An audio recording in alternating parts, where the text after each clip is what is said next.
No es muy común encontrar a un poco de gente de la iglesia reunida un día como hoy para un propósito como el que tenemos, exaltar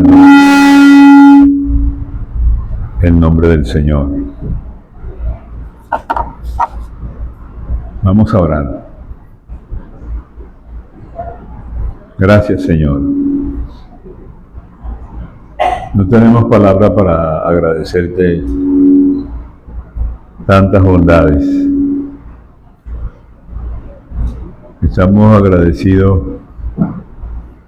porque la vida se trata de Dios.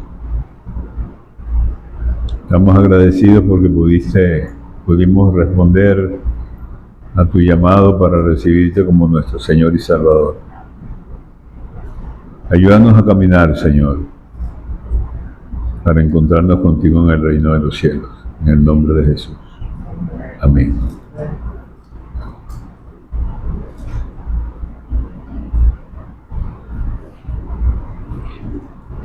El Espíritu Santo nos dice en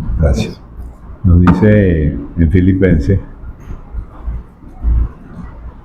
que Él le dio a Jesucristo un nombre que es sobre todo nombre,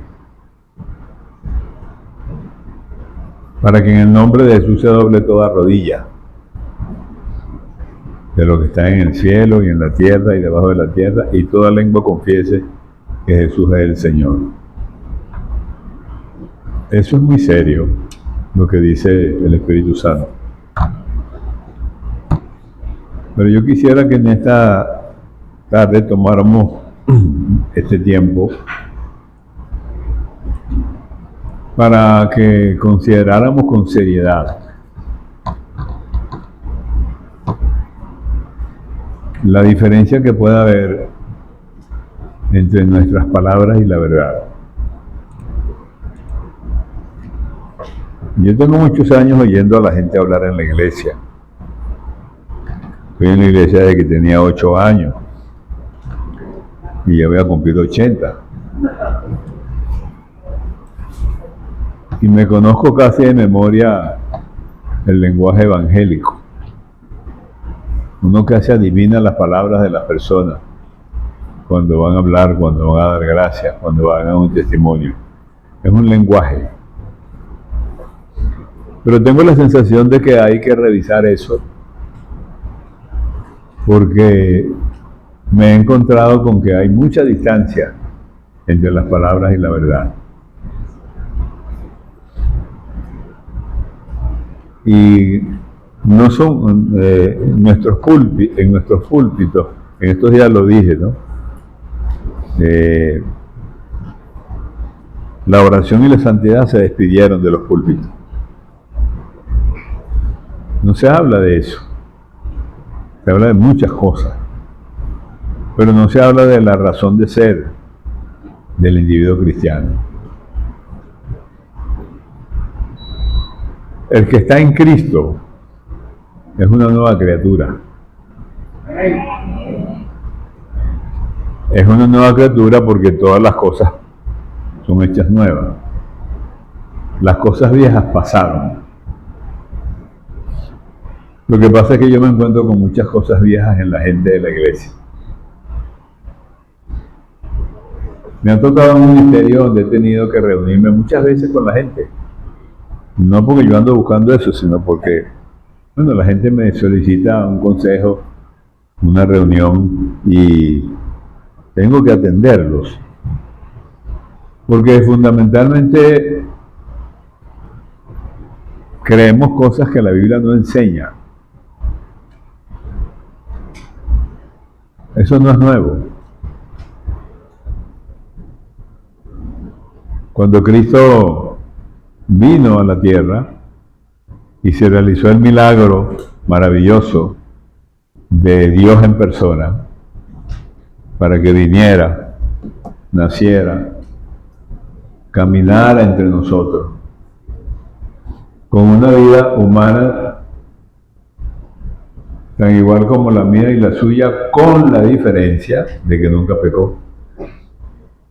Obviamente eso lo hacía distinto, porque al no pecar, viviendo con las posibilidades de pecar, al no pecar, siendo tentado, al no tener una facultad especial para vencer el pecado, como mucha gente piensa. La gente dice que Cristo no pecó porque Él era Dios. No, Él no fue tentado como Dios, porque Dios no puede ser tentado. Él fue tentado como usted y como yo somos tentados. Jesucristo no utilizó ningún recurso espiritual distinto al que usted y yo tenemos para vencer la tentación. Lo que pasa es que Él fue consistente con la revelación de la palabra de Dios. La iglesia de hoy es consistente con la tradición y menos con la doctrina. Eso es muy grave. Porque cuando ponemos la tradición por encima de la doctrina, nos puede pasar lo que le pasó a Israel. Que vieron que ese hombre llamado Jesús caminó, resucitó, multiplicó los panes, la comida, resucitó muertos, sanó enfermos, calmó la tempestad. Un hombre con un ministerio tan poderoso que no me lo imagino. No me imagino Jesús haciendo las cosas que uno ve hoy que hacen algunos ministros. Hay unos ministerios que tú te acercas a los principales y te miran así como si son Jesucristo dos. No me imagino a Cristo haciendo eso. Increíble. No había ningún poder que se le enfrentase a Jesucristo. Jesucristo nunca llegó a orarle a su Padre quejándose porque no había podido reprender a un demonio o porque la gente no vino a la campaña. No, Jesucristo era un fenómeno. Asomaba la cabeza y ahí estaba la gente. ¿Por qué? Bueno, porque Él resolvía todo. Y cuando tú tienes la unción y resuelves las cosas, la gente te busca. A la gente no le importa de dónde sale la unción que tú tienes. A la gente lo que le importa es que tienes una unción. La diferencia con nosotros, Jesucristo, es que Cristo mantenía esa unción. Porque esa unción necesita un servicio de mantenimiento. La unción es el poder que Dios te da para hacer lo que hace. La particularidad ministerial que tiene. Jesucristo, siendo un hombre tan importante y tan sencillo, que, por ejemplo, cuando venía caminando con esa multitud de gente que lo rodeaba en todas partes, hay un hombre que está gritando: Jesús, hijo de David, ten misericordia de mí. Y por supuesto a la gente eso le molestaba. Estaba gritando mucho: oye, pero callen ese hombre, qué fastidio, qué gritería, cállate, cállate, vale. Pero Jesucristo se paró. Increíble.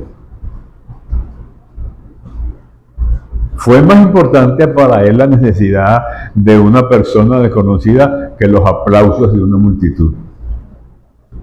Y se detuvo. Llámelo. ¿Qué es lo que te pasa a ti? ¿Qué es lo que tú quieres? Bueno, que reciba la vista. Recíbela, ya, se acabó. Ese era Jesús.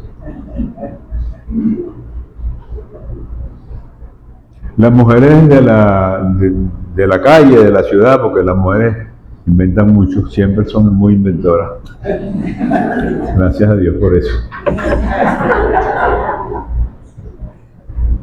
Se inventaron que tenían que traer a los niños a Jesús para que Jesús los tocara. Eso fue un invento de las mujeres. ¿Para qué? No sabemos quién se lo enseñó. Nadie le dijo a las mujeres que hicieran eso. Pero ninguna mujer le va a traer su hijo a alguien en quien no confía. No importa si esa mujer es una doctora universitaria o es una analfabeta, no importa, son igualitas. La sabiduría, la intuición, la gracia que les dio Dios no les permite que nadie las engañe. Y se le acercaron al Señor y los traían para que los toquen. Y uno teológicamente pudiera decir, ¿y para qué lo va a tocar el Señor? No sé, déjalo que los toque. ¿Se dan cuenta? No hay una respuesta lógica. Porque la lógica no responde a esas cosas. Es más, Dios no es lógico. Menos mal que no es lógico. Entonces lo traían. ¿Y qué pasaba con la lógica de los apóstoles? Oye, pero dejen al Señor tranquilo, qué fastidio con estas mujeres. Esos pocos muchachos ahí, mocosos y gritones, llorando. El Señor ocupado aquí, ellas con ese poco muchacho trayéndole al Señor para que los toque. Y se molestaron con las mujeres. Porque a la lógica de un varón adulto, eso era una pérdida de tiempo. Y la Biblia dice que Cristo se indignó con los apóstoles. Y se indignó porque se dio cuenta que eran incapaces de leer en el corazón de una mujer de la calle. Y les dijo, ustedes tienen que hacerse como ellos.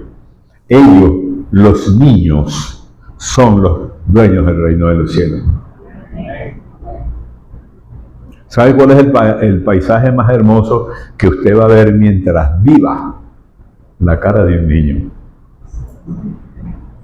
Increíble. La cara de un niño es la cara de la inocencia.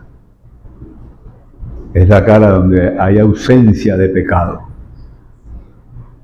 Y el Señor entendió eso. El Señor entendió que la mujer hemorroísa que estaba perdida ahí, en ese grupo, en un paréntesis, mientras Cristo iba a resolver el problema de la hija de Jairo, ella estaba con su angustia. Una mujer hemorroísa, que por ser hemorroísa era impura, y que por ser impura no se le podía acercar a un varón y mucho menos a un rabino. Y ella está en la multitud. Es una multitud que aprieta, que si te empujas no te caes. Demasiada gente. Y ella dice, y Dios respeta eso. ¿Sabes? Dios respeta los atrevimientos de algunas personas. Y dice, si lo toco, yo voy a ser sana. ¿Quién le dijo eso? Entonces le metió ella en el corazón. Toda la vida con ese problema, había gastado todo en médico y no había tenido resultado. Dijo, pero si yo lo toco, voy a hacer. Ni siquiera era tocarlo a él, sino tocar el vestido, el manto. Y entonces ella se acerca y lo toca. Y la Biblia dice que cuando ella tocó a Jesús, el flujo de su sangre se secó. Impresionante eso. Y Jesús dice, alguien me ha tocado. Y le dice Pedro, Señor, disculpa, pero ¿cómo que alguien te ha tocado? Si aquí estamos que ni siquiera nos podemos mover. O sea, ¿cómo tú te vas a dar cuenta que alguien te toca en una multitud donde la gente no puede ni caminar porque hay más de 5 personas por metro cuadrado? Porque así eran las multitudes con Jesús. Y Cristo le dice, no, yo no estoy hablando de eso, estoy hablando de otra cosa. ¿Se dan cuenta de los niveles de comprensión de la vida? Yo no estoy hablando de eso, dice Cristo.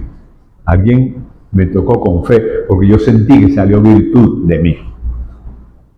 La mujer se da cuenta entonces de que Cristo la La descubrió y ella se asusta porque tiene razones para asustarse. Pensaba que el Señor la iba a regañar. Y entonces ella, no, tranquila, mujer, vete en paz. La mujer sirofenicia, que no es judía, que es una mujer extranjera, que tiene una crisis. Su hija está endemoniada. Y Jesús anda por ahí, por la calle, rodeado de gente. Y la mujer se le pega atrás. Jesús, mi hija está endemoniada. Por favor, Jesús. Y Jesús no le hace caso. Eso es un pasaje difícil de comprender, porque si no lo analizamos pareciera que Jesús es una persona prepotente. Pero eso lo permitió el Señor para dejar un testimonio para la historia. Eso no retrata el carácter de Jesucristo. Eso retrata la bondad de Jesucristo. La mujer va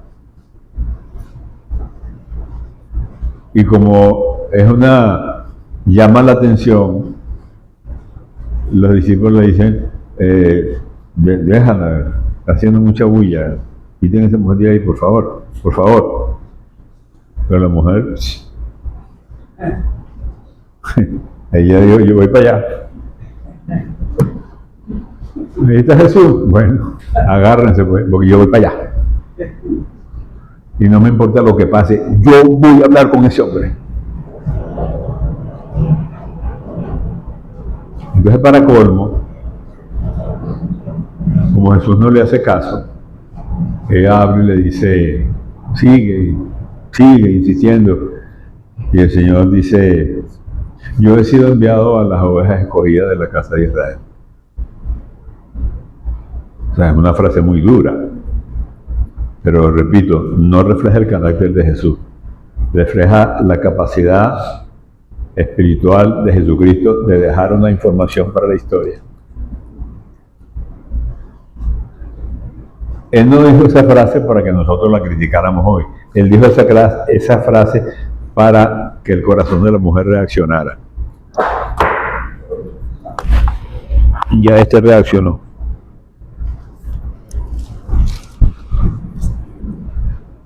Bueno, y reaccionó. Entonces, gracias. Pensé que me iban a amarrar. Entonces el Señor le dice, yo no soy enviado, sino a la casa de Israel. Bueno, y no le puedo dar el pan de los hijos a los perrillos. Es una expresión muy dura. Pero el Señor sabe todo lo que ella va a responder. Y el Señor está haciendo un escenario para que esa información nos llegue a nosotros. No le puedo dar el pan de los hijos a los perrillos. Lo que no esperaba la multitud, Cristo sí lo esperaba, porque a Cristo nadie lo sorprende. Es que esa mujer dijera, pero los perrillos pueden comer de las migajas. Dios de la gloria. Y ahí no se puede hacer más nada. Ahí está bien, mujer. Tu hija es sana.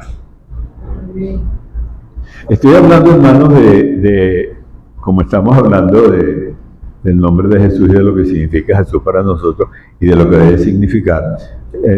Haciendo estas observaciones para que nos demos cuenta cómo era que funcionaba Jesús.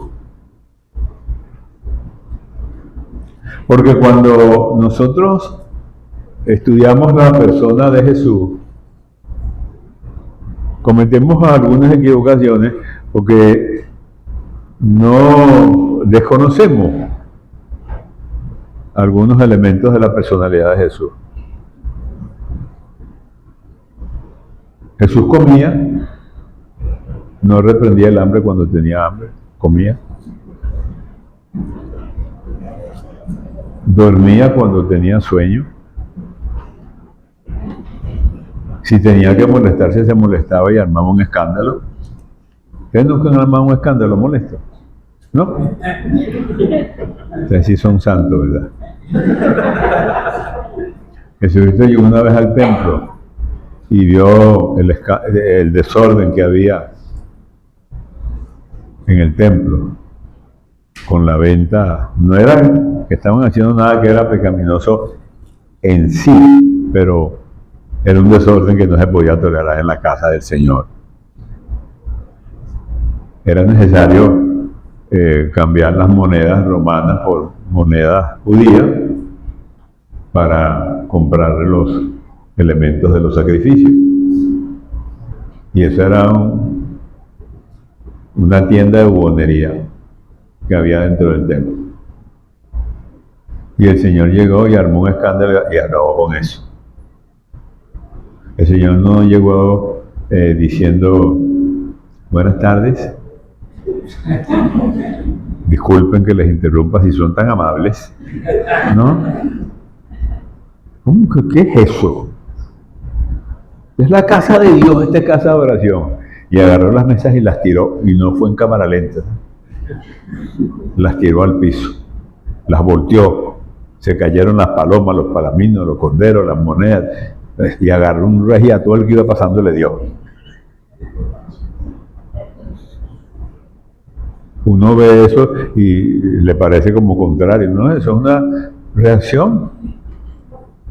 Hay momentos que uno tiene que andar un escándalo para que la gente, ¿qué es lo que le pasó a usted? ¿Qué fue lo que pasó aquí? A veces hay que hacer eso, porque la gente a veces se equivoca y uno tiene a veces que reclamar con dureza. Y eso no tiene nada que ver con la consagración, para nada. Bueno, ese hombre Jesús, que repito, es el Hijo de Dios, pero no nace con la garantía de que nos va a salvar. Nos va a salvar si y solo si logra vivir sin pecar.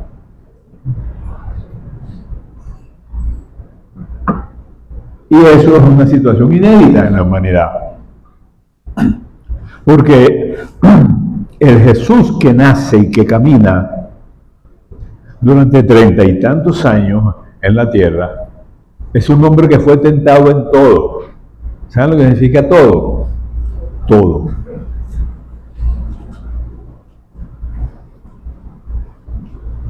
Y fue tentado en la condición de hombre.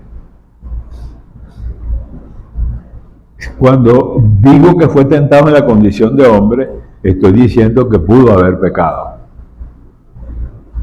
Porque no había una condición por la cual él vino marcado desde el cielo para no pecar.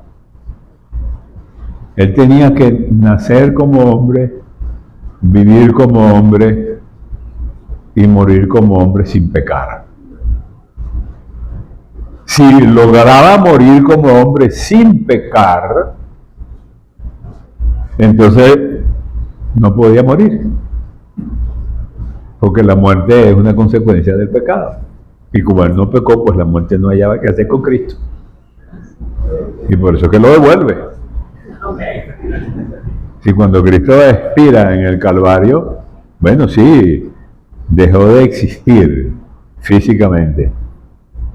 Pero la muerte no podría y no tenía por qué, no tenía razón para dejarlo en el otro lado, porque era inocente. Entonces la muerte, uy, ¿qué hace con este aquí? No, llévense ese hombre para allá.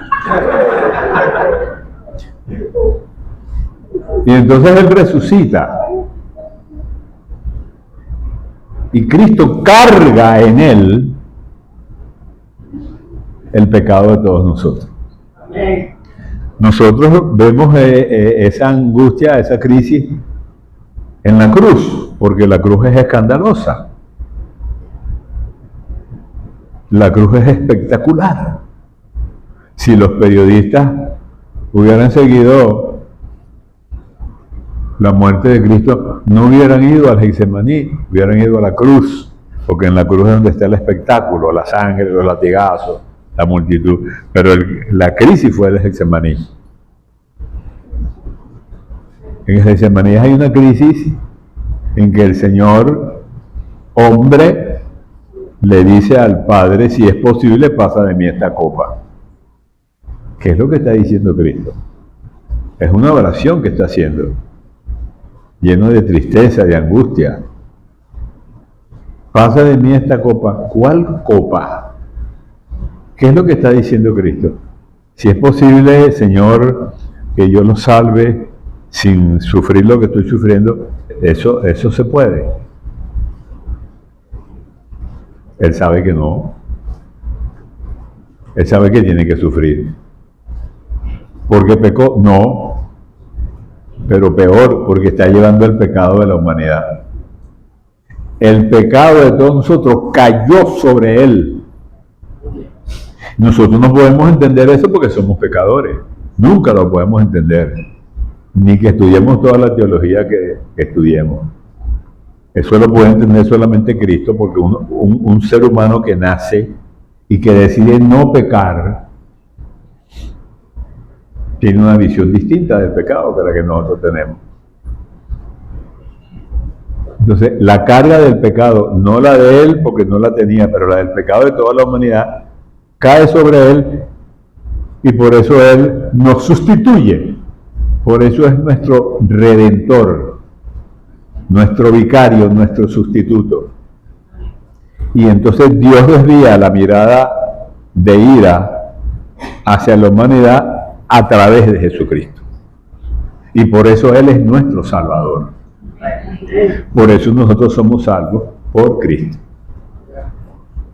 He dicho todo esto para que entendamos algunas reacciones de Cristo que debemos nosotros repetir en nuestra vida diaria. Por ejemplo, la gente que rodeaba a Cristo lo observaba mucho y hacía preguntas. Y una de las peticiones más importantes que le hicieron a Cristo, se la hicieron unos discípulos. No sabemos si esos discípulos eran del grupo de los 12 o de la multitud que también se llamaban discípulos, porque a la gente no se le llamaba cristianos, ni hermanos, sino discípulos. Pero se le acercan a uno y le dicen: Señor, enséñanos a orar. Enséñanos a orar. La pregunta es interesante porque las preguntas tienen que ver con quien las hace. Se supone que quien hace una pregunta es porque no tiene la respuesta.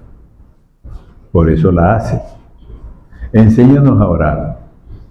Pero a uno le cuesta aceptar que las personas que le hicieron esa pregunta al Señor no tuvieran respuesta porque eran judíos. Y la pregunta lógica que había que hacer, y un judío no sabe orar. ¿Y acaso los judíos no son el pueblo de Dios? ¿Y no son el pueblo de Abraham?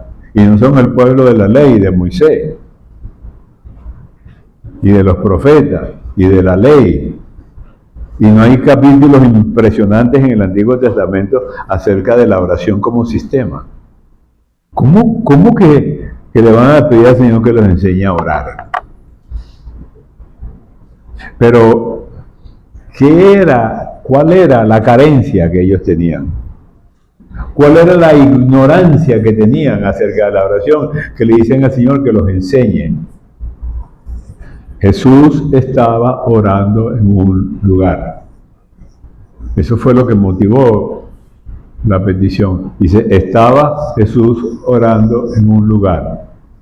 Lucas 11. Y cuando terminó, uno de sus discípulos dijo: Señor, enséñanos a orar. No sabemos qué era lo que le estaba pidiendo realmente, porque podía ser que él se refiriera a que le enseñara las palabras que hay que decir cuando se ora, si es que eso hay que aprenderlo. No sabemos si estaban preguntándole qué posición debería tener el cuerpo cuando la gente ora, si eso es lo que era su angustia.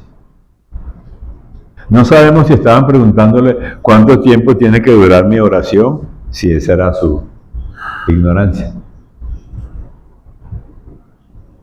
No sabemos si estaban ignorando, y por eso la pregunta, cuáles eran las palabras que había que decir cuando se oraba.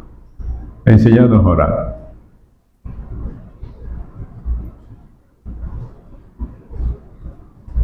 Jesús estaba orando en un lugar cuando ellos le hicieron esa pregunta. Jesús no estaba orando por un enfermo, ni estaba bendiciendo la comida, ni estaba reprendiendo un demonio. Estaba orando en un lugar. Orando en un lugar en este contexto significa que era una oración devocional. Nosotros oramos en la iglesia, como estaban ustedes orando esta mañana. Oramos en la casa para bendecir la comida. Oramos cuando nos estamos en un avión porque tenemos miedo que se caiga. Oramos cuando tenemos una angustia. No tenemos plata. En fin, cuando tenemos necesidad. Y también oramos cuando venimos solos a la presencia del Señor, sin que nadie nos esté viendo, sin que nadie esté oyendo lo que estamos diciendo. Y por eso le decimos al Señor en la intimidad lo que no decimos en público. Nadie va a venir aquí a orar porque el pastor nos mandó a despedir al culto a confesar sus pecados privados. Eso no se hace aquí. Ese es otro lenguaje. Porque hay un evento íntimo donde el alma se abre ante Dios y nosotros podemos en la iglesia levantar las manos, hablar en lengua, decir aleluya, dar la vueltica de la victoria, pero con Dios eso no vale. Dios no se come nada de eso. Eso se lo come la gente. La gente dice, ¡ah, qué consagrado eres, hermano! Mira cómo ora, levanta las manos, habla en lengua. Pregúntale al Señor a ver qué te dice. Dios tiene una visión distinta porque Dios sabe absolutamente todo de nosotros. Entonces los discípulos que están angustiados porque tienen algunas ignorancias acerca de la oración le dicen, enséñanos a orar. Y el Señor decide que sí, que los va a enseñar. Porque Jesús era un hombre de oración. Cuando digo que era un hombre de oración, no estoy diciendo que oraba por los enfermos y que oraba por los alimentos. Porque eso lo hacían todos los judíos. Cuando estoy diciendo que era un hombre de oración, estoy diciendo que era un hombre que separaba momentos de sus 24 horas para dedicarse a la oración privada, a la oración íntima.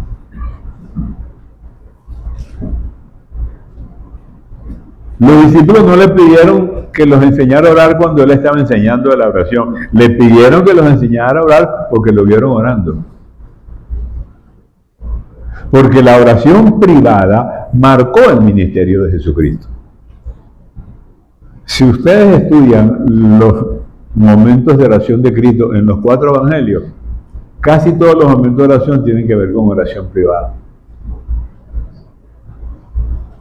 Marcos dice que, por ejemplo, un día le dijo a los discípulos, porque dice Marcos, eran muchos los que iban de allá para acá, iba mucha gente a su alrededor, dice, y no, está hablando de Jesús y de su equipo, dice, y no tenían tiempo ni para comer pan. ¿Se da cuenta? Porque como Jesús resolvía tantos problemas, bueno, cuando la gente lo veía se le tiraba encima y no lo dejaban ir para ningún lado. Porque él resolvía todo. Y Jesús sabía eso. Pero entonces Marcos marca 1:35, 36 y 37. Un pasaje hermoso, ¿no?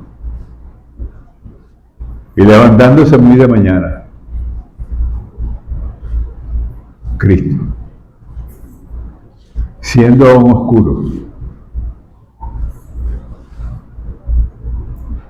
Porque ¿a qué se levanta la gente muy de mañana siendo muy oscuro?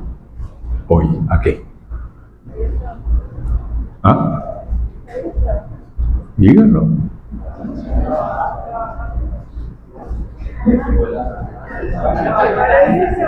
No oigo nada. A trabajar. Gracias por la sinceridad. No a orar. Dice, y levantándose muy de mañana. Estamos hablando de Cristo. ¿Okay? Un hombre que asoma la cabeza así, hay un poco de gente. ¿Para qué? Para que resuelva lo que sea. Entonces, ese hombre llamado Jesús, dice, levantándose muy de mañana, siendo aún oscuro, salió. ¿De dónde salió? ¿Ah? ¿De dónde? De una nube. De la casa. Cristo vivía en una casa como todo el mundo. Sale de la casa a donde está durmiendo tranquilamente, pero se levanta de madrugada cuando está muy oscuro. ¿Y no era más fácil quedarse orando en la casa? Claro. Pero él sale de la casa. ¿A quién está habitando? ¿De quién se está escondiendo? ¿Ah? ¿De quién? De la gente. Se está escondiendo de la gente, saliendo de su casa.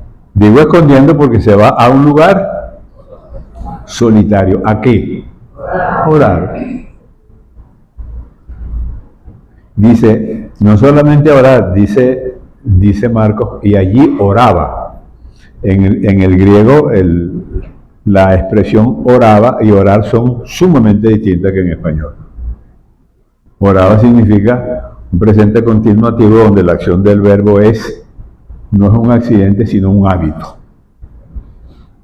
O sea, una traducción correcta hubiese sido donde acostumbraba a ir para orar.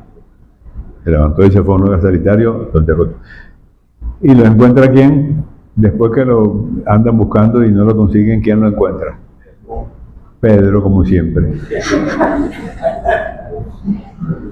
Y miren la pregunta que le hace Pedro. La pregunta no.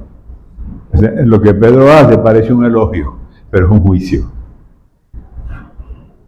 Todos te buscan. O sea, ¿qué haces tú aquí? Eso es lo que está diciendo. Señor, por Dios, pero ¿tú qué haces aquí? Mira, allá está la gente.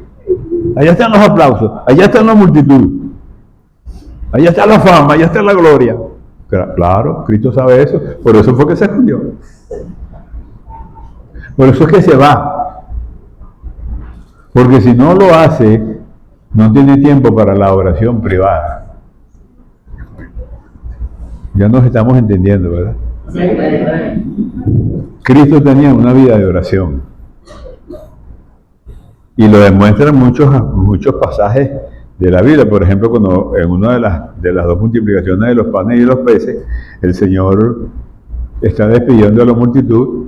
La gente está muy excitada porque, bueno, nunca habían visto una multiplicación de comida de esa manera. Más de 15,000 personas comen con unos pececitos y unos panes. Y el Señor está despidiendo a la multitud después del milagro. ¿Se pueden imaginar a Cristo despidiendo a la multitud? Porque yo veo a los pastores cuando termina el culto que todo el mundo se le acerca al pastor. Pastor, mire, lo mío es cortico. Cortico.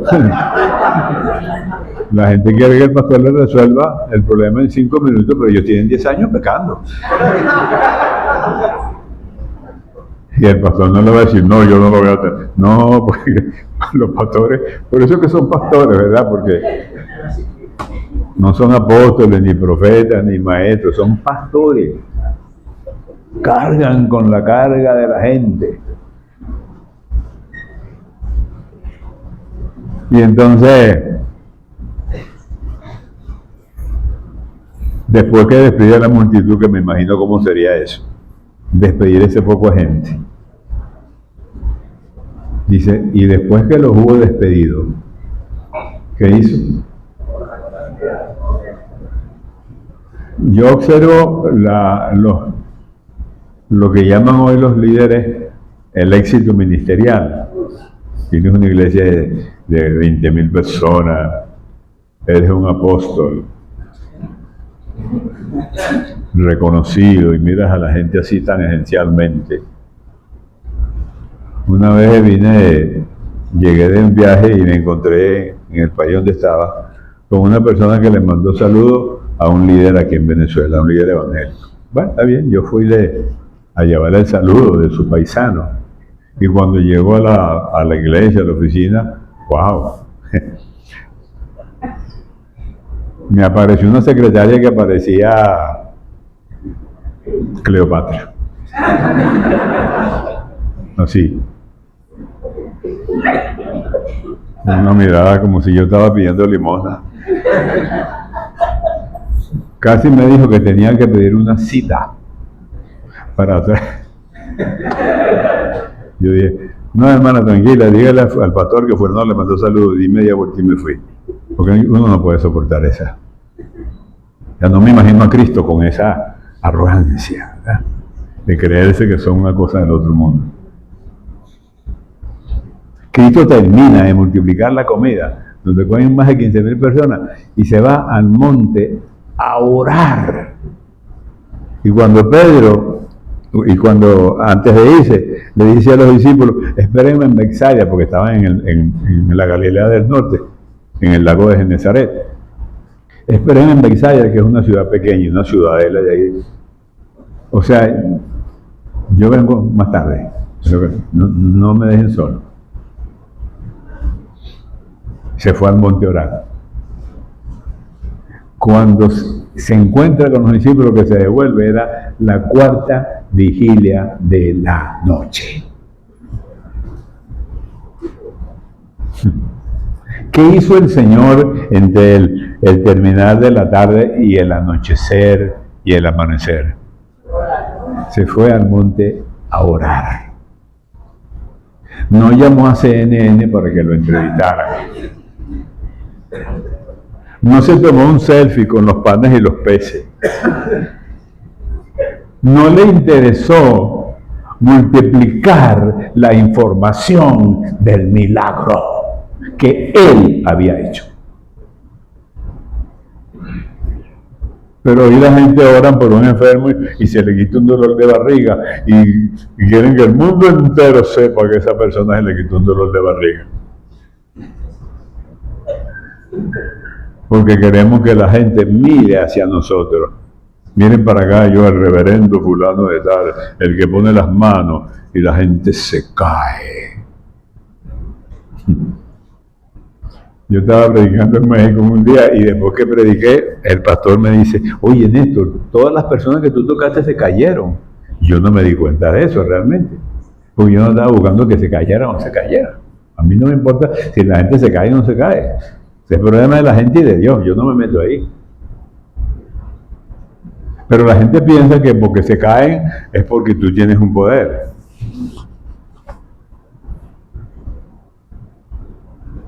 Cuando estaba en una iglesia que formaba parte del ministerio de, ¿cómo llaman esto? De asistencia, pues, al pastor.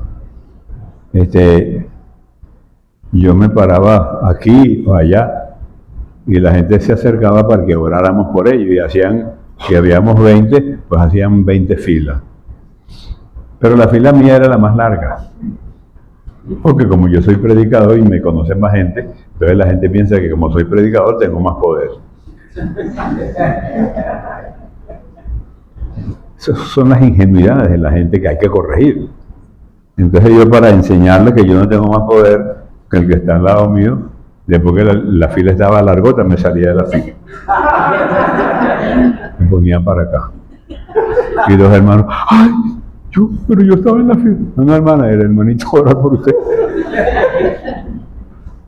¿Quién le dijo a usted que la oración mía es más importante que...? Yo soy más conocido porque soy predicador, ya los predicadores no conocen todo el mundo. Y yo le decía a la gente que nos ayudaba, que cuando yo orara por una persona, no le pusieran la mano en la espalda, porque eso les induce la caída. Yo no vengo aquí a tumbar gente. Yo vengo a orar por la gente, y si el Señor la quiere tumbar, es un problema del Señor. Yo no me meto ahí. Pero yo no voy a empujar a nadie para que se caiga. Usted ve ahora que los pastores empujan a la gente y hacen así.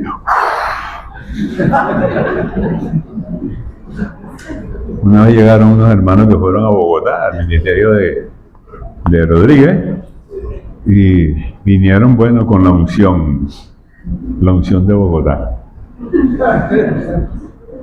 Entonces eran ancianos de la iglesia, eran como 12, 14 por ahí.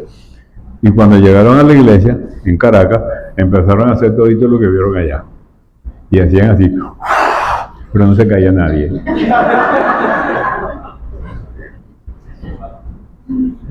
Y un día el pastor me pregunta a mí delante de todos ellos, porque teníamos una reunión en el culto de oración antes de comenzar el culto. El pastor me preguntó a mí, no sé por qué me lo preguntó a mí. Sí, como me lo preguntó en público, tuve que responderlo en público, ¿verdad? Uno tiene que ser intelectualmente honesto. Néstor, ¿qué piensas tú de eso? De los hermanos que están soplando. Y bueno, hermanos, los avivamientos no se copian. Usted no se puede copiar ningún avivamiento de ninguna parte. Nunca ya dice, el diablo está derrotado y las almas están salvando y vamos a... Eso es allá. ¿Usted lo quiere aquí? Produzcalo aquí. No se lo copie de allá. Porque usted no sabe por qué eso se está produciendo allá. Porque los avivamientos no son movimientos epilépticos de Dios. Los movimientos son respuestas particulares de Dios a la oración de un pueblo y al quebrantamiento de un pueblo. Pero usted no se puede robar los avivamientos, aunque haga igualito lo que ellos hacen. Bueno, entonces esos hermanos se molestaron conmigo. Había uno inclusive que no me hablaban. Entonces un líder de la iglesia me llama a su oficina y me dice, Néstor, los hermanos estos que estaban en Bogotá están molestos contigo. Sí. ¿Y por qué? Bueno, porque tú le dijiste eso, de que los avivamientos no se copian. Vamos a hacer una cosa, reúnelos el jueves. El hermano me dijo, ellos dijeron que tú les rompiste las alas del corazón. Yo le dije, reúnelos el jueves para rompérselas otra vez. Porque un cristiano no puede estar creyendo en esas boberías que se van a traer, que se van a copiar la unción. Las unciones no se copian, hermano. Las unciones se consiguen en la presencia de Dios. ¿Usted quiere ser como Elías? Maravilloso, puede ser mayor que Elías, pero no se puede copiar. Tiene que producir su propio avivamiento. Bueno, entonces el Señor tiene una vida de oración y produce esas preguntas. Enséñanos a orar. Cuando el Señor decide que lo va a enseñar a orar y aparece la doctrina de esa enseñanza en el Sermón del Monte, ¿se acuerdan? 5, 6, 7 de Mateo. El Sermón del Monte es el discurso inaugural de Cristo que viene antecedido por 40 días de ayuno y oración. ¿Se acuerdan, verdad? Cuando Cristo llega al Sermón del Monte, tiene 40 días de ayuno y oración en las espaldas. Va a comenzar su ministerio. Es el Hijo de Dios, es Dios en persona. Y es hombre.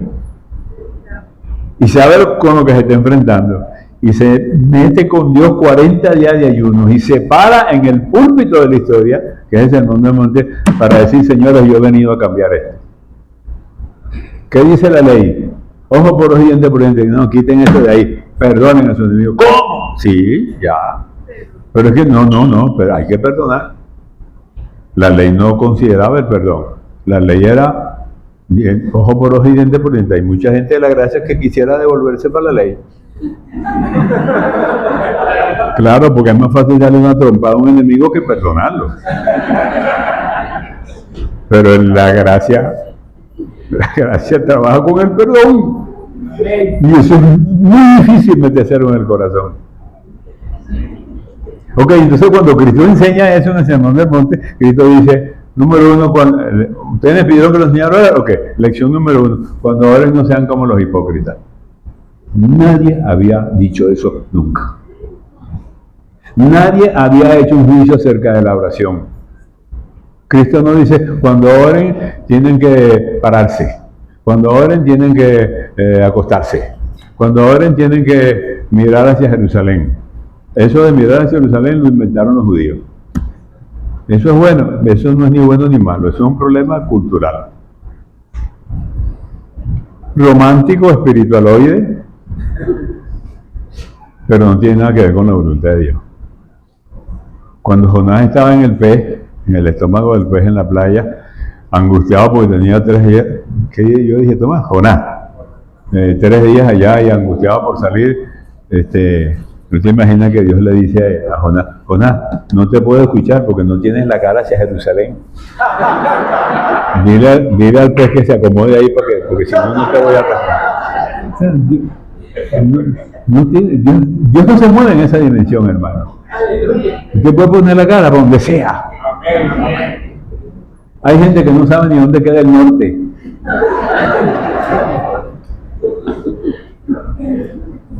Si quiere poner la cara para Jerusalén, póngala. Pues no tiene nada que ver con la oración. O sea, cuando Jesucristo responde, no utiliza ninguno de los valores de la tradición que tenía el pueblo de Dios. Le estaban dando más valor a la tradición que a la palabra y por eso no recibieron a Jesús y no lo han recibido todavía. No seas como los hipócritas. Cristo no dice, tienen que sentarse, tienen que pararse, tienen que arrodillarse, tienen que levantar las manos. No, ese es el problema de ustedes. Pero no pueden hacerlo como los hipócritas. Porque es que la hipocresía se puede meter dentro de la oración y dentro de mi corazón. Y entonces yo utilizo la oración pública, de la cual la gente tiene un buen concepto, para que la gente crea que yo soy lo que no soy. ¿Y saben cuáles eran los hipócritas de los que hablaba Jesucristo? Nada más y nada menos que los reverendos fariseos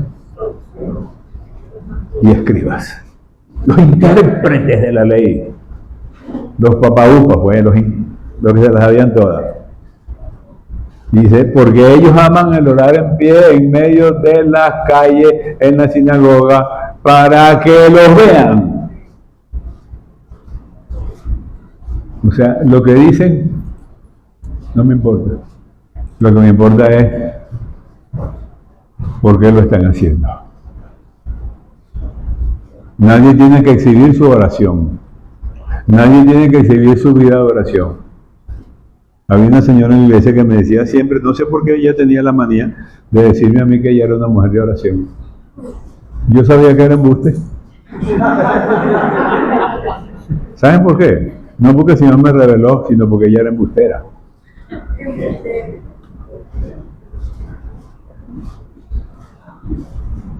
Y una persona de oración no puede ser embustera. Porque la oración no permite eso. La vida de oración no permite los embustes. O eres embustero o eres de oración, pero no puedes ser embustero y de oración al mismo tiempo. Y hay cosas que no caben. La vida de oración acaba con la mentira, porque la vida de oración produce una vida de santidad. La vida de oración produce una vida de santidad, porque la vida de oración es un encuentro personal con Dios. Y en ese encuentro tú no tienes que poner cara de nada, ni tienes que poner la voz engolada, para que la gente te diga, hermano, usted sí ora bello. Y usted, que es tan ingenuo como el que te está felicitando, usted dice, gracias. ¿No? Obviamente la oración va a producir una transformación en la vida de la gente. Y usted no tiene por qué ponerse a decirle a la gente que usted se levanta a las 3 de la mañana a orar, porque no hace falta que lo diga, porque la gente de todas maneras lo va a saber. ¿Y sabe por qué lo va a saber? Porque hay cosas que no se pueden ocultar. La vida de oración no se puede ocultar. Y la falta de vida de oración tampoco se puede ocultar. Cuando usted tiene una vida de oración, Dios lo transforma. Y cuando no lo tiene, el mundo lo transforma. Aunque usted esté en la iglesia cantando y sea líder de la iglesia. Número 2. ¿Quieren que lo enseñaran? Ok. Mas tú cuando ores entra en tu aposento y cierra la puerta de tu cuarto. Y tu Padre que ve en secreto te recompensará. Nadie había dicho eso. Y Cristo lo que está diciendo aquí es, tienen que tener una oración privada. Tienen que separar las oraciones institucionales, las oraciones litúrgicas, las oraciones que forman parte del programa de la iglesia. Tienen que separar eso de un encuentro personal. Eso es lo que me gusta llamar vida de oración.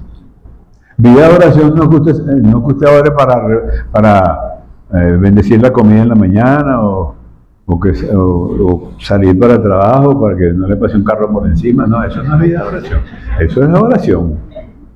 Eso es oración utilitaria. Esa oración la hace cualquiera. No hay que ser cristiano para hacer esa oración.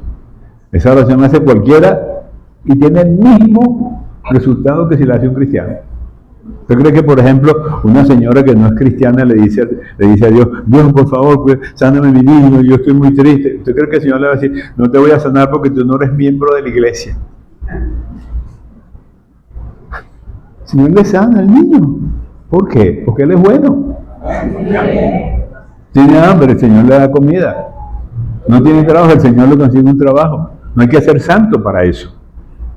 Esas son oraciones utilitarias. Pero las oraciones utilitarias forman parte del grueso de la oración de la iglesia. El problema con la iglesia es que no hay una vida de oración. El problema con el individuo cristiano es que no tiene una vida de oración.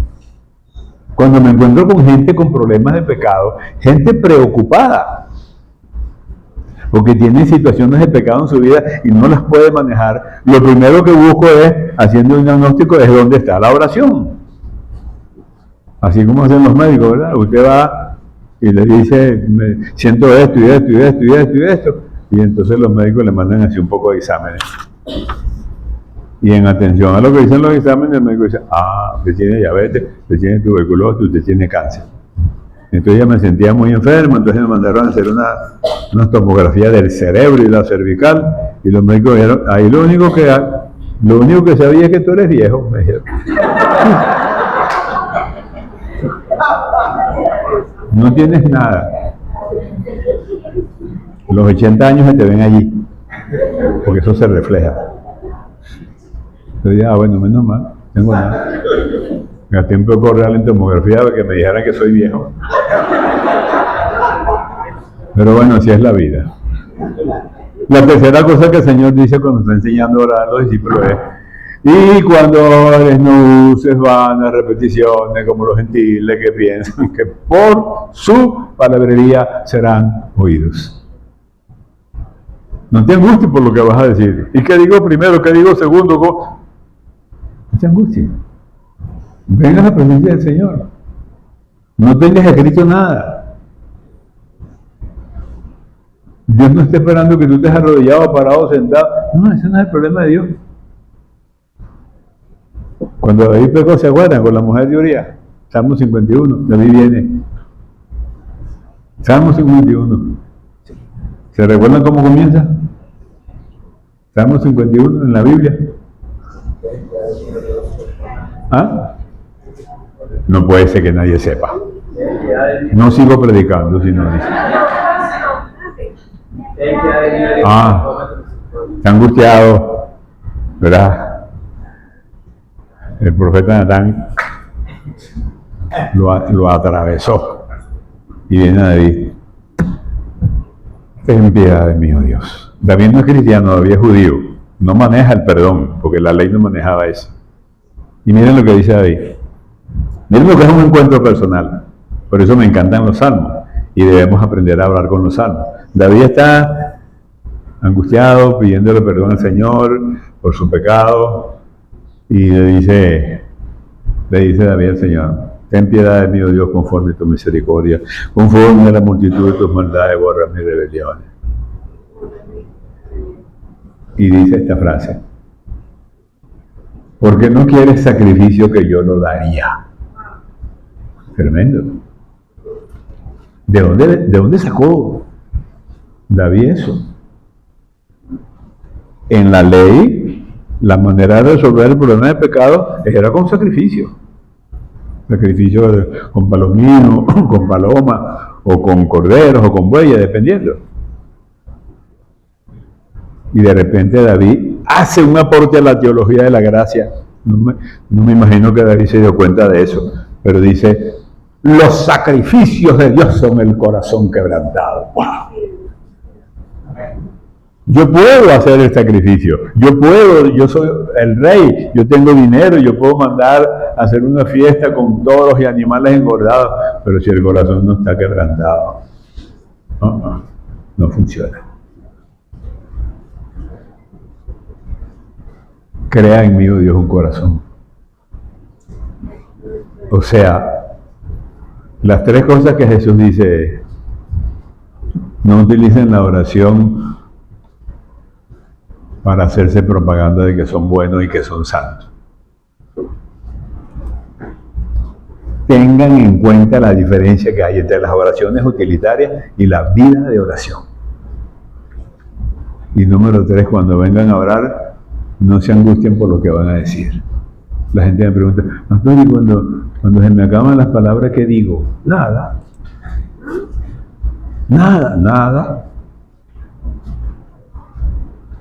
Y si no me salen palabras, bueno, no te salen palabras, no las inventes. Pero si no te salen palabras, no significa que se acabó la oración, se acabaron las palabras, pero tú estás ahí. ¿Por qué? Porque la oración es un encuentro de dos mundos. El mundo tuyo y el mundo de Dios. Y cuando esos dos mundos se encuentran, porque tú decides que se encuentren, el mundo tuyo va a cambiar. ¿Tú quieres que tu mundo cambie? ¿O tú estás absolutamente complacido con el cristiano que tú eres en este momento? Está bien, no hay problema. Pero si tienes una diferencia, déjame decirte que hay una esperanza. Ustedes oyen que dicen siempre, este año es el año del avivamiento en Venezuela, y el avivamiento llega. Y el año que viene dicen lo mismo. No se angustie por eso, que el avivamiento venga cuando tenga que venir. Pero déjeme decirle algo, usted puede crear su propio avivamiento. Usted quiere comenzar un avivamiento en su vida, lo puede comenzar dentro de 10 minutos, o a la noche, o mañana, como usted quiera. Eso no lo decide Dios, eso lo decide usted. Si usted viene a la presencia de Dios, usted está comenzando un avivamiento.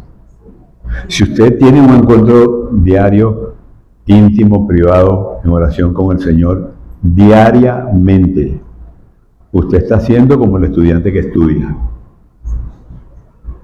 El estudiante que estudia pasa porque estudia. Y si no estudia, no pasa. ¿Cuántos quieren pasar? Póngase de pie, por favor. Ustedes se han reunido hoy para magnificar el nombre de Cristo en sus vidas. Pero no hay una mejor manera de magnificar el nombre de Cristo en su vida que teniendo una vida de oración. ¿Usted tiene una vida de oración? Usted me dirá, ¿y qué es una vida de oración? Una vida de oración es una vida en la cual usted viene a encontrarse con Dios todos los días. ¿Cuánto tiempo? No hablemos de eso, eso no es lo importante. ¿En qué lugar? En soledad, en la intimidad. ¿Y qué le va a decir al Señor? Lo que usted quiera. El Señor no se molesta por nada lo que usted diga. Y si no le hace los salmos, para que usted vea. Los salmos, los salmistas le tiran fuerte a Dios. Hay unos salmos que llaman imprecatorios, porque el lenguaje que tienen es muy fuerte. Salmos que cuestionan a Dios. ¿Se acuerdan de Habacuc? Habacuc tuvo un lío con el Señor. Porque bueno, ¿qué pasa, Dios mío? ¿Por qué está pasando esto? Y el Señor le dijo, ya va Habacuc, tranquilo, deja la angustia. Lo que pasa es que ustedes han hecho esto y esto y esto y esto y esto. Y yo los he perdonado Porque ustedes piden perdón, pero lo vuelven a hacer. Los vuelvo a perdonar y los vuelven a hacer. Entonces ya estoy hasta aquí. Dios está cansado, le dice Isaías. Los salmistas le preguntan a Dios, usted le ha preguntado a Dios a veces, ¿por qué no responde mi oración, Señor? Y el Señor te dice, ¿cuál oración? No, lo que te estoy pidiendo no, hace tiempo te respondí y te dije que no. ¿Por qué? Porque tú me estás preguntando y yo te estoy diciendo que no. Porque tú esperabas que yo te dijera que sí. Dios no siempre dice que sí. Muchas veces te va a decir, discúlpame, pero no. ¿Por qué? Porque es la mejor respuesta que tiene. O sea, Dios no es mala gente. Dios no nos va a hacer sufrir. Nosotros sufrimos porque desconocemos cómo Él funciona. Y entonces tenemos aspiraciones y esperanzas que Él no nos ha garantizado. Pero cuando tú vienes a la presencia de Dios, pregúntale al Señor. Dile, Señor, tengo rabia. Le tengo rabia al pastor de la iglesia, Señor. ¿Sí? Eso hay que confesarlo. Hay gente que le tiene envidia a los líderes, porque ellos no están en el nivel de liderazgo. Eso le pasó a Coré, ¿se acuerdan de Coré? Angustiado porque él no estaba al nivel de Aarón y de Moisés y armó un escándalo. Y buscó gente y empezó... Y Moisés Moisés era una cosa seria, hermano. Moisés no era un tipo fácil. El Señor tuvo que apretarle la tuerca. Y cuando vienen a quejarse y a decirle, bueno, Moisés, ¿qué es lo que pasa contigo? Tú eres el único que manda aquí, tú y tu hermano, y nosotros. ¿Dónde estamos nosotros? Ah, no hay problema. Venga mañana y le preguntamos a Dios, porque el dueño de él es este. Él es el dueño. Vamos a preguntarle a él. Él no dijo, no pueden hablar más del ungido de Jehová. No, él no dijo eso. Vengan mañana con los incendiarios y le preguntamos a quién, al dueño. Vengan mañana y le preguntamos. Y llegaron el día siguiente con los incendiarios. Ajá, Señor, que ¡pum! Se lo sacó a la tierra. O sea, a Dios no le gustan los protocolos. Dios no es diplomático, hermano. A Dios no le gustan los protocolos. ¡Prácata! Se lo tragó a la tierra. Ustedes pueden imaginar a Moisés. ¿Alguien más quiere preguntar algo más?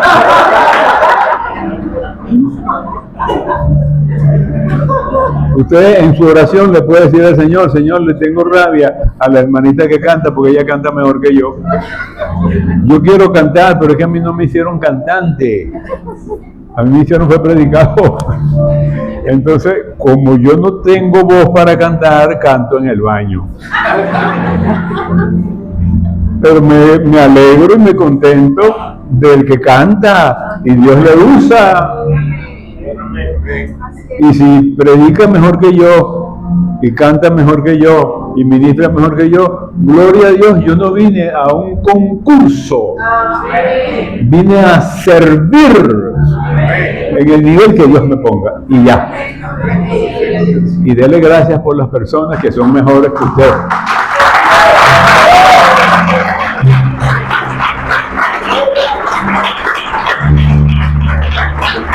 Porque se va a encontrar con gente en la iglesia que son mejores que usted.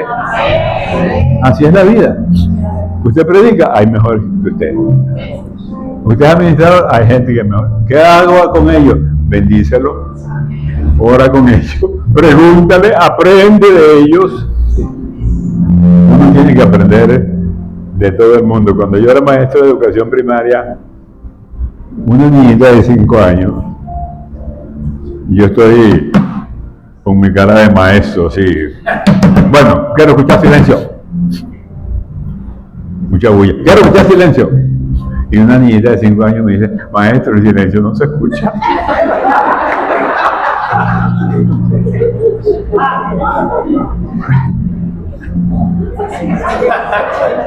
Tremenda lección. Un niño de 5 años. Cualquier persona te puede dar una lección. Un nuevo creyente que tiene una semana, de repente te da una lección que te quedas loco, porque así es Dios. Recapitulemos, ¿hay vida de oración? ¿Quiere usted tener una vida de oración? ¿Saben cómo se logra tener una vida de oración? Teniéndola. Eso significa una decisión. Usted se para a la hora que usted quiera pararse a buscar al Señor en oración. No es fácil. El enemigo va a hacer todo lo posible para que usted no ore, porque el enemigo le tiene pavor a la oración.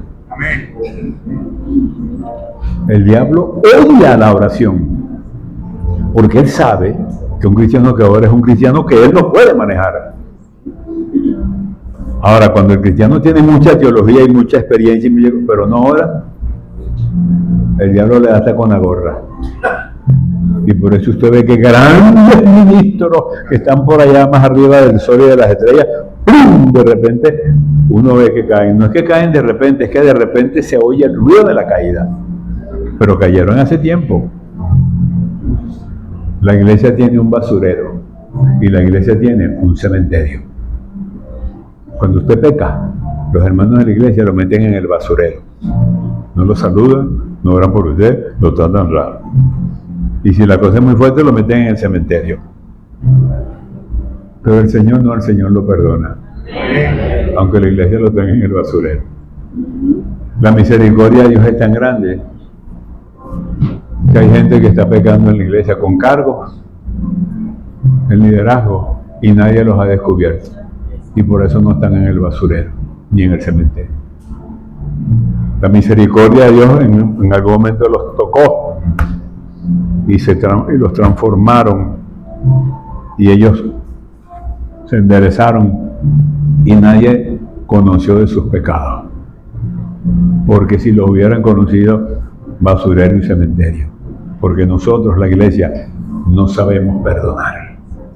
Lleguémonos a la oración. Levante su mano. Prométale al Señor no, a usted, porque el Señor no recibe ningún beneficio con eso. Si usted deja de orar, el Señor sigue siendo Dios, pero prométase a sí mismo que usted va a tener una vida de oración. Momentos en el día, a cualquier hora, que usted va a venir a derramar su alma, a decirle al Señor, a darle gracias, a bendecirlo, a pedirle, a preguntarle, a decirle cuáles son sus dudas. Señor, mire las manos que se levantan. Esta congregación se ha reunido hoy para proclamar tu nombre. Nombre que es sobre todo nombre. Nombre ante quien se doblará toda rodilla, de los que están en el cielo y en la tierra y debajo de la tierra, para que toda lengua confiese que Jesucristo es el Señor, para la gloria de Dios Padre. Las manos que se levantan esta tarde, Señor, son manos de hombres y mujeres que te aman. Y están luchando, Señor, en este mundo, contra el pecado, contra la carne, contra el mundo. Dales un espíritu de oración, Señor. Que aunque no quieran y aunque no sientan, ellos vengan. Porque vas a venir muchas veces y no vas a sentir nada, pero Dios está allí. Porque es más importante tu fe que tus emociones. Padre, rompemos toda estructura, toda cadena, toda obra del enemigo que se levanta contra la oración. La rompemos en esta tarde en el nombre de Jesús. Y proclamamos en nuestra vida una vida de oración que nos transformará, nos convertirá en santos, porque sin santidad nadie verá al Señor. Recibe toda la gloria, recibe toda la honra, toda la alabanza, toda la oración. Que el Señor te bendiga y te guarde. Que el Señor haga resplandecer su rostro sobre ti y tenga de ti misericordia. Que Dios alce a ti su rostro y ponga en ti paz. Amén. Dios lo bendiga, hermano.